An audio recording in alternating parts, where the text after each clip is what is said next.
ঋণের দায়ে জর্জরিত গরিব সরকারের দায়িত্ব নিতে যাচ্ছে বিএনপি। কোষাগার শূন্য, কিন্তু পরিবর্তন আর সংস্কারের আশা আকাশচুম্বী।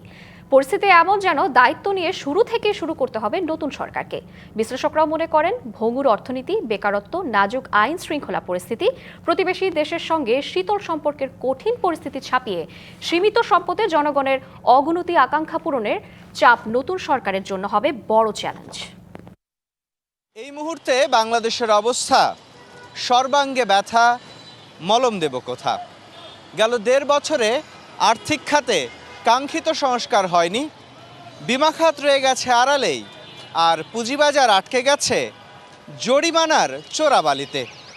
রাজস্ব আহরণ লক্ষ্য পূরণ হয়নি। ব্যাংক খাতের দুর্বল অবস্থার পরও সরকারের বাজেট অর্থায়নের প্রধান উৎস ব্যাংক ঋণ। সংস্কার ঝুলিয়ে রেখেই বিদায় নিচ্ছে অন্তর্বর্তী সরকার। পজিটিভ যে রিফর্মগুলি, আমার বিশ্বাস আমাদের নতুন যে গভর্নমেন্ট আসছে চলমান প্রক্রিয়া ধরে রাখবে। এই ধরনের রিফর্মগুলি যদি না হয় তাহলে কিন্তু আমরা ফিউচারে একটা কার্যকর ব্যাংকিং সেক্টর দেখব না। ইন্স্যুরেন্স সেক্টর বিশেষ করে এবং সাথে ক্যাপিটাল মার্কেট, এইখানে অগ্রগতি খুব লিমিটেড। অনেকগুলো আইন এবং রেগুলেশন, সেগুলোকে ঢেলে সাজানোর বিষয় আছে, সেই রিফর্মসটাও প্রয়োজন।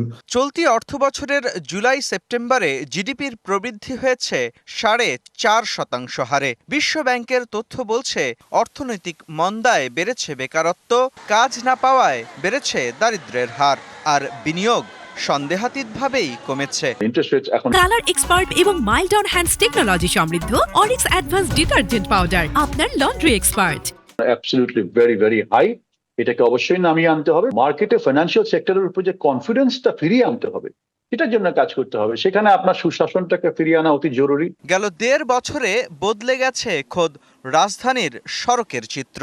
রাজপথের দখল নিয়েছে রিকশা, কমে গেছে শহরের গতি।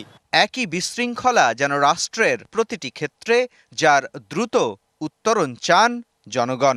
আমরা আশা করি নতুন সরকার এসে আর্থিক খাতের উন্নয়ন করব। অসুবিধাগুলো, সব সমস্যাগুলো সমাধান হয়ে যাক, এটাই আমরা চাচ্ছি। পুলিশের পোশাক বদলেছে, কিন্তু তাদের জবাবদিহি নিশ্চিত হয়নি নাগরিকের কাছে। আমলাতন্ত্র হয়নি জনকল্যাণমুখী। শেখ হাসিনার পালিয়ে যাওয়া আর ভারত নিয়ে নানা কথার যুদ্ধে প্রতিবেশী দেশটির সঙ্গে সম্পর্ক এখন চরম অবনতিতে। যে কোনো দেশের সাথে আমাদের ডিপেন্ডেন্সি যেন না থাকে। যত বেশি আমরা ডাইভার্সিফাই করতে পারবো, তত কিন্তু যেটাকে স্ট্র্যাটেজিক অটোনমি বলা হয়, সেই জিনিসটা কিন্তু সুবিধা হবে। রাজস্ব আহরণে গতি নেই, বাজেট ঋণ নির্ভর। অর্থনীতির চাকায় গতি আসে এমন আশাও নেই। আছে উন্নয়নশীল দেশ হওয়ার চ্যালেঞ্জও।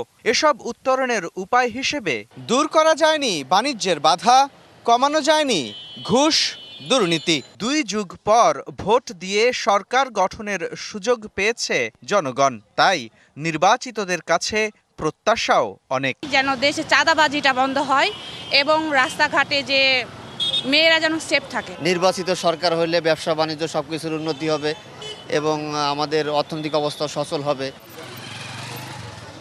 সংকট অনেক, তবে এসব ছাপিয়ে জনগণের প্রত্যাশা দ্রুত পূরণের চাপই হতে পারে নতুন সরকারের জন্য বড় চ্যালেঞ্জ। মুস্তফা মাহবুব, ডিবিসি নিউজ, ঢাকা।